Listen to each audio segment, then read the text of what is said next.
નમસ્કાર, નેક્સસ ન્યૂઝમાં આપનું સ્વાગત છે। નર્મદા જિલ્લાના ચિકતા ગામે આપની ભવ્ય પરિવર્તન સભા યોજાઈ હતી, જેમાં આપ ધારાસભ્ય ચૈતર વસાવાએ હાજરી આપી હતી।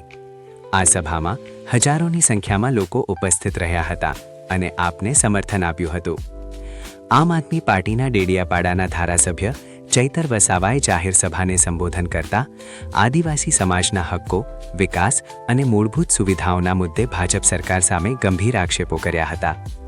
તેમણે જણાવ્યું હતું કે આમ આદમી પાર્ટીમાં તેમને મહત્વની જવાબદારી સોંપવામાં આવી છે અને પાર્ટી આદિવાસીઓના બંધારણીય અધિકારો અમલમાં મૂકવા માટે સંપૂર્ણ પ્રતિબદ્ધ છે। ચૈતર વસાવાએ જણાવ્યું હતું કે આદિવાસીઓના જે બંધારણીય અધિકારો વર્ષોથી કાગળ પર જ રહ્યા છે તે આમ આદમી પાર્ટીની સરકાર બનતા ચોક્કસ રીતે જમીન પર અમલમાં મૂકવામાં આવશે। સરકાર બનતા જ ટ્રાઇબલ એડવાઇઝરી કમિટી આદિવાસી સમાજની બનાવવામાં આવશે, તેમજ વન અધિકાર કાયદા અંતર્ગત જે પણ લોકોના હક્કો બાકી છે તેમને તેમના હક્કો અપાશે।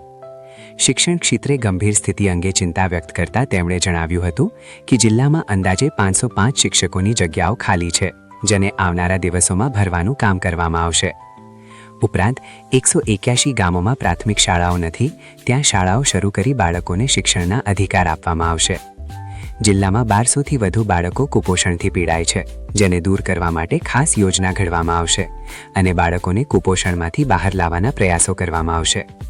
યુવાનોના ભવિષ્ય અંગે વાત કરતા ચૈતર વસાવાએ જણાવ્યું હતું કે આદિવાસી યુવાનો પોલીસ, IAS, IPS, ડોક્ટર અને શિક્ષક બને તે માટે આમ આદમી પાર્ટી સતત ચિંતિત અને પ્રયત્નશીલ છે, પરંતુ ભાજપ સરકારની તાનાશાહી અને ભેદભાવપૂર્ણ નીતિઓના કારણે આદિવાસી સમાજને યોગ્ય તક મળતી નથી। તેમણે આક્ષેપ કર્યો હતો કે સરકાર વિકાસની ગ્રાન્ટોનો ઉપયોગ પોતાના પ્રચાર અને કાર્યક્રમો માટે કરે છે। આવનારી તાલુકા અને જિલ્લા પંચાયતની ચૂંટણીઓ આમ આદમી પાર્ટી માટે અત્યંત મહત્વપૂર્ણ છે। સ્થાનિક સ્વરાજ્યની સંસ્થાઓમાં સત્તા મેળવ્યા વગર આદિવાસી સમાજના પ્રશ્નો ઉકેલવા મુશ્કેલ છે। તેમણે 2027માં સમગ્ર ગુજરાતમાં પરિવર્તન લાવી આમ આદમી પાર્ટીની સરકાર બનાવવાનો સંકલ્પ વ્યક્ત કર્યો।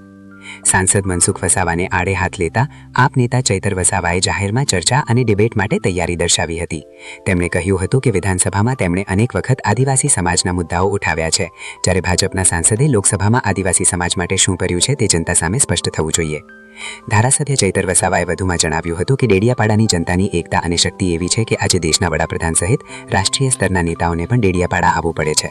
આવનારા દિવસોમાં કોંગ્રેસ સહિતના અન્ય પક્ષોના દિગ્ગજ નેતાઓ પણ ડેડિયાપાડા આવશે તેવી માહિતી મળી છે। આ મુદ્દે તેમણે સ્પષ્ટ કહ્યું કે દેશ વિદેશમાંથી કોઈ પણ નેતા આવે તેમને કોઈ વાંધો નથી, કારણ કે આમ આદમી પાર્ટી લોકોમાં જાગૃતિ ફેલાવવાનું, લોકોને એક કરવાનું અને લોકોના હક માટે સતત લડવાનું કામ કરે છે। તેમણે જણાવ્યું હતું કે વિધાનસભા હોય, રસ્તા હોય કે મેદાન, જ્યાં પણ જરૂર પડે ત્યાં તેઓ જનતાની વાત ઉઠાવે છે, જે ભાજપ સરકારને પસંદ નથી। ભાજપને કેટલાક નેતાઓ અને તેમના સમર્થકો લોકો પર દબાણ લાવવા માટે ફોન કરે છે અને લોકોને ડેડિયાપાડાના આવવા દેવા માટે પ્રયાસો કરે છે, પરંતુ આ શક્તિ અને હિંમત માત્ર મારી વ્યક્તિગત નથી, પરંતુ મારી સાથે સરપંચો, જિલ્લા પ્રમુખો, ઉપપ્રમુખો, કાર્યકરો, યુવાનો, વડીલો તેમજ માતા પિતાના આશીર્વાદ જોડાયેલા છે। આ જનસમર્થનના કારણે જ હું એટલી મોટી સરકાર સામે આવાજ ઉઠાવી રહ્યો છે। મનરેગા સહિતના વિવિધ મુદ્દાઓમાં નામ બદલવાથી સત્ય બદલાતું નથી, એવો આક્ષેપ કરતા તેમણે જણાવ્યું હતું કે તેનો જવાબ જનતા આવનારી તાલુકા અને જિલ્લા પંચાયતની ચૂંટણીમાં આપશે। તેમણે આદિવાસી સમાજના પરંપરાગત જંગલ અધિકારો અંગે સ્પષ્ટ કહ્યું કે આદિવાસી સમાજ આ જંગલમાં આદિ અનાદિકાલથી વસે છે અને લાકડું, વાંસ તથા અન્ય જંગલો પર તેમનો હક છે। આ મુદ્દે જંગલ ખાતાને ચેતવણી આપતા તેમણે કહ્યું કે આદિવાસીઓ પર અન્યાય થશે તો તેઓ રસ્તા પર ઉતરશે। તો આવો સાંભળીએ આમ આદમી પાર્ટીના ધારાસભ્યો। હવે આ બાજુના લોકો એના લોકોને ફોન કરે છે ભાજપ વાળાને, ભાઈ આનું ગોઠવી કાઢો, જવા દો, આને જવા દો, એના ઘરે આ બાજુ આવે છે। વચ્ચે છોટાઉદેપુર વાળાએ આ બાજુ ફોન કર્યા, દાહોદ વાળાએ ફોન કર્યા, આ તાપી વાળાએ કે ભાઈ આને ડેડિયાપાડામાં જવા દો, નહીં તો અહીંયા અમારું પૂરું થઈ જાય।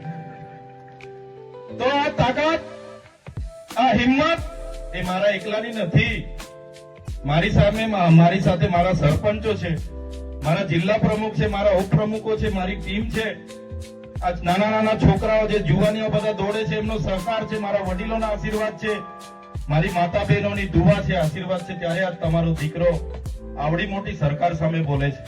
બાકી પોલીસ એમની, કોર્ટ એમની, કલેક્ટર એમના, SP એમના, યંત્ર મંત્ર તંત્ર સર્વત્ર એમનું છે, મારી કોઈ ચાલે નહીં, પણ તમે છો, તમારા આશીર્વાદ છે, તમારો સહકાર છે, તો હું જનતા માટે લડું છું અને કુદરતને પણ પ્રાર્થના કરું છું મને શક્તિ આપે, કોઈનું ખોટું ના કરું, અમારી જનતાનો ન્યાય માટેનું કામ કરું, એ જ વિનંતી કરું છું। પ્રશ્નો ઘણા છે, સમસ્યાઓ ઘણી છે, પણ આવનારા દિવસોમાં ચૂંટણી પણ છે, એ પણ મહત્વની છે. વર્ષોથી ભાજપ ભાજપ ભાજપ ભાજપ કરીને 30 વર્ષ એમને લાવ્યા છે. કોઈ એમણે ઉદ્ધાર કર્યો નથી. અહીંયા બેઠેલા બધા જ નેતાઓને તમે જરા જોતા હશો, વિડીયોમાં હર હંમેશ લોકો માટે અમે લડીએ છીએ, લોકોના પ્રશ્નો અમે રજૂઆત કરતા હોઈએ છીએ, લોકો માટે અવાજ ઉઠાવતા હોઈએ છીએ. અને ભાજપના નેતાઓ તમારા વિસ્તારમાં હશે, એમને વિચારજો, એ કોઈને ધમકાવતા હશે કે ભાઈ તારું ઝૂંપડું નહીં આવવા દે, તારું મીટર કપાવી લઈશ, એ પોલીસની ધમકી આપતા હશે કે પોલીસ મોકલી આપીશ, અમારી સરકાર છે. ઘણા લોકોને, સરપંચોને પણ ડરાવે છે, કેટલાક આગેવાનો ડરાવે છે કે ભાઈ અમારી હાથે રહેજે, બાકી તને આમ નહીં મળશે, બોર નહીં આપવા દે, રોડ નહીં બનાવીશું. ત્યારે એ ભાજપના નેતાઓ જેવું અમારું કામ નથી. અમે સત્તામાં છે એટલે સેવા કરીએ છીએ એવું નથી. સમાજ માટે અમે સત્તાના મોહ નથી રાખતા. જ્યારે સમાજને ક્યાંક પણ હાનિ પહોંચે, અમારા થકી ક્યાંક પણ સમાજને નુકસાન થાય છે એવું લાગશે, એ દિવસે અમે રાજનીતિ પણ છોડવા તૈયાર છે, પણ સમાજને ન્યાય અપાવવા માટે હર હંમેશ અમે લડીશું. સમાજના હિતો ની સામે અમારા વ્યક્તિગત હિતો ક્યારે અમે આગળ નહીં લઈ જઈએ.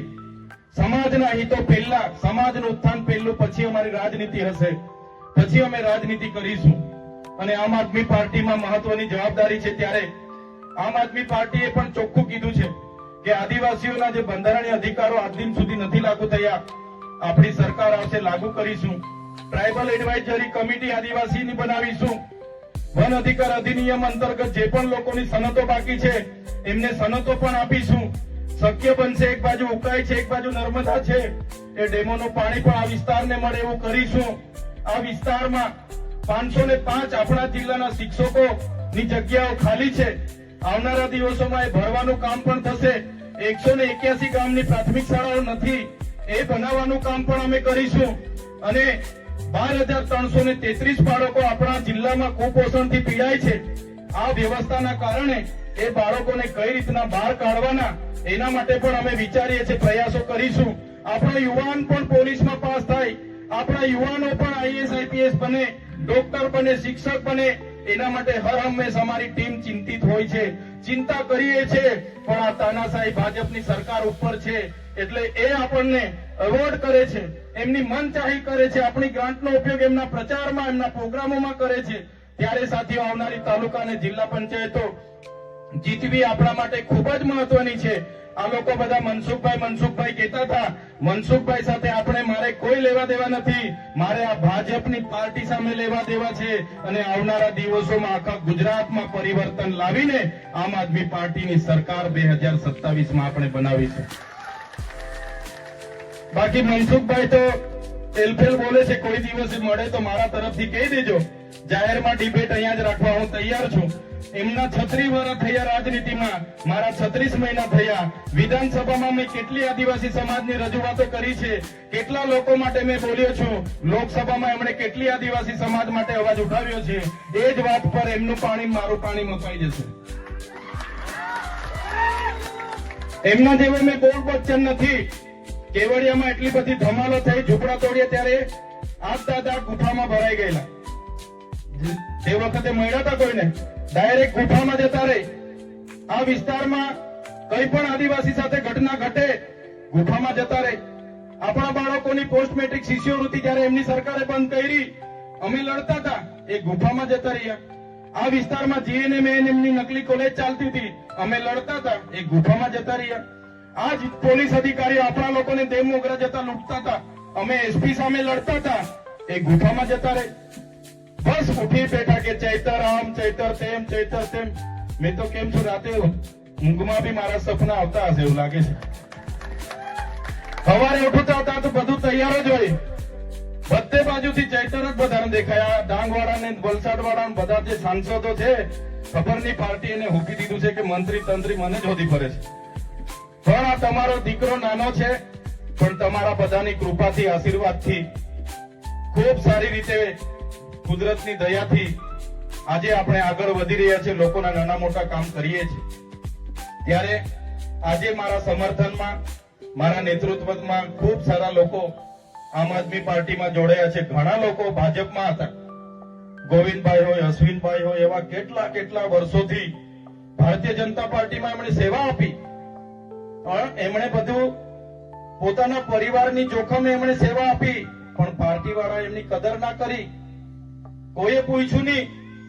મનસુખભાઈ ડેડિયાપાડા આવીને જોર જોરથી બોલી જાય છે. મારે તો મનસુખભાઈને કહેવાનું છે, તમારામાં પાણી હોય ને તો નર્મદા જિલ્લાનો ભાજપનો પ્રમુખ એક આપણા વાળાને બનાવી આપો, તાકાત હોય તો. પાર્ટીમાં રજૂઆત કરો કે ભાઈ આદિવાસી જિલ્લો છે, ભાજપનો જિલ્લો પ્રમુખ આદિવાસી જ હોવો જોઈએ એવી માંગ કરો. જોઉં છું પાર્ટીમાં તમારી કેટલી હેસિયત છે, ખબર પડી જાય પાર્ટી વાળા કેટલું તમારું સાંભળે છે. આ ચૈતર વસાવા પર 14 જિલ્લા છે, 14 જિલ્લાના કોણ પ્રમુખ બનશે ને વિધાનસભા કોણ લડશે, જિલ્લા પંચાયત કોણ લડશે ને તાલુકા પંચાયત કોણ લડશે, એ ચૈતર વસાવા નક્કી કરે છે. ચૈતર વસાવા 12 લોકસભા સંભાળું છું, 44 વિધાનસભા સંભાળું છું. આવનારી વિધાનસભામાં 44 વિધાનસભામાંથી 27 થી 28 ધારાસભ્ય ચૈતરભાઈની નેતૃત્વમાં વિધાનસભામાં જવા. માન્ય કેજરીવાલ સાહેબે મને કહી દીધું, માન્ય ભગવત માન સાહેબે કીધું, ઈશુદાન ગઢવીએ કીધું, મને ગોપાલભાઈએ કીધું, ચૈતરભાઈ તમે તમારા વિસ્તારમાં આમ આદમી પાર્ટીને મજબૂત કરો. દિલ્હીની ટીમ તમારી સાથે છે. કેજરીવાલ સાહેબે અખિલેશભાઈ ત્રિપાઠીને અને એમના ટીમને મારી સાથે મોકલ્યા છે. રાત દિવસ આપણા લોકોની સેવા કરવા માટે એ લોકો પણ તત્પર છે. ત્યારે સાથીઓ, આજનો સમય આપણા માટે ખૂબ જ મહત્વનો છે.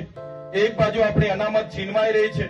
શિક્ષણમાં જે અનામત હતી બંધારણના આર્ટિકલ 335 અંતર્ગત, એમાં પણ 40% માર્ક ફરજિયાત લાવવાનું નક્કી કરીને આપણો કોટો છીનવાઈ રહ્યો છે.